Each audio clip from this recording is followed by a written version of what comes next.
ऐसे बने सूरदास जी महान कवि। जब भी कवियों का नाम आता है तो सूरदास जी का नाम जरूर आता है। सूरदास जी भारत के सबसे प्रसिद्ध कवियों में से एक हैं। वे जन्म से अंधे थे, फिर भी भगवान कृष्ण के बहुत बड़े प्रशंसक थे। प्रसिद्ध ब्रजभाषा में भगवान कृष्ण के जीवन का सुंदर वर्णन आज भी उनके भजनों के रूप में जीवित है। आज हम इस कहानी के माध्यम से जानेंगे कि सूरदास कैसे लोकप्रिय हुए। महान कवि संत सूरदास का जन्म मुगल काल में हुआ था। यह वर्ष 1478 था जब उनका जन्म हुआ था और जन्म स्थान सीही था जो इंद्रप्रस्थ के पास स्थित है। सूरदास का जन्म अत्यंत गरीब ब्राह्मण परिवार में हुआ था।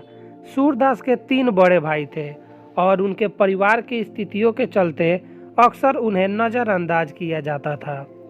जब वे 3 वर्ष के हुए तब उन्हें सूर नाम मिला, जिसका अर्थ अंधा होता है। सूरदास ज़्यादातर भूखे पेट घूमते रहते थे क्योंकि उनका परिवार उन्हें खाना खिलाना जरूरी नहीं समझता था। एक तरह से कहा जाए तो घर वाले भी उन्हें खास प्यार नहीं करते। इतना ही नहीं, उत्सव के मौके पर भी उनके साथ माता पिता उन पर ध्यान नहीं देते थे और अपने अन्य पुत्रों के लिए नए कपड़े लाते हैं, लेकिन इसके साथ हर तरह से भेदभाव किया जाता था। और ये सब सोच के वो बहुत दुखी भी होते थे कि मेरे माता पिता मेरे साथ ऐसा क्यों करते हैं।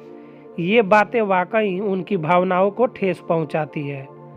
उनके परिवार के समान ही बाहरी दुनिया भी उनके प्रति दयालु नहीं थी। दूसरे बच्चे उन्हें चिढ़ाते थे और ना ही उनसे कोई बच्चा बात करता है और ना ही दोस्त बनता। और जब वह रोते हुए अपनी माँ के पास आते थे तो वह उसे डांटती थी। इस प्रकार वह लंबे समय तक अपने घर के बरामदे में ही रहा करते थे।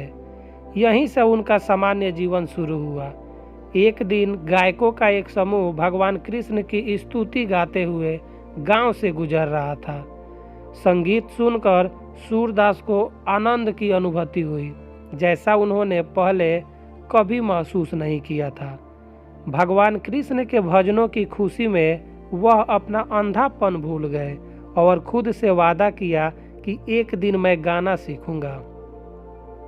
हालांकि जब सूरदास ने अपने पिता से अपने भाई के साथ ही उन्हें भी पढ़ना और लिखना सिखाने के लिए कहा तो उनके पिता ने कहा, चले जाओ, तुम अंधे हो, पढ़ नहीं सकते। ऐसा ही कुछ दिन बीत गए और गायकों का एक और समूह भजन गाते हुए और भिक्षा मांगने के लिए गांव से गुजर रहा था। जब वे सूरदास के घर से गुजर रहे थे तो वह उनके साथ हो गया। जब रात हुई तो वे सभी विश्राम करने के लिए रुके और झील के नज़दीक ही ठहरने की व्यवस्था की। उनमें से एक गायक सूरदास के पास आया और उससे पूछा कि वह उनका पीछा क्यों कर रहा है। उत्साहित होकर सूरदास ने उत्तर दिया, मैं गाना सीखना चाहता हूँ। गायकों के समूह ने उन्हें गाना सिखाया, खाना खिलाया और सो गए। वे उसे बताए बिना ही सुबह सुबह निकल गए क्योंकि वे अपने साथ अंधे व्यक्ति का बोझ नहीं चाहते थे। अपने घर से बहुत दूर होने के कारण सूरदास को नहीं पता था कि कहाँ जाना है, इसलिए वह पास के एक पेड़ के नीचे बैठ गए और भगवान का भजन गाने लगे। सूर की आवाज़ बहुत अच्छी थी और उसके पास जो कुछ भी होता वे उसी के साथ गाना शुरू कर देता। मार्ग से गुजरने वाले लोगों ने उसे कुछ खाने को दिया, जिस पर वह जिंदा रहा। मथुरा और वृंदावन के बीच में एक मार्ग पड़ता था और वह वहीं बैठकर गीत गाता था। साथ ही यह यात्रा के दौरान शिविर लगाने के लिए भी एक प्रसिद्ध स्थान था। सूरदास वहाँ से गुजरने वाले लोगों से बात करते थे और इसके जरिए उन्होंने बाहरी दुनिया के बारे में काफ़ी कुछ सीखा। ऐसे ही समय बीतता गया और सूरदास 14 वर्ष के हो गए।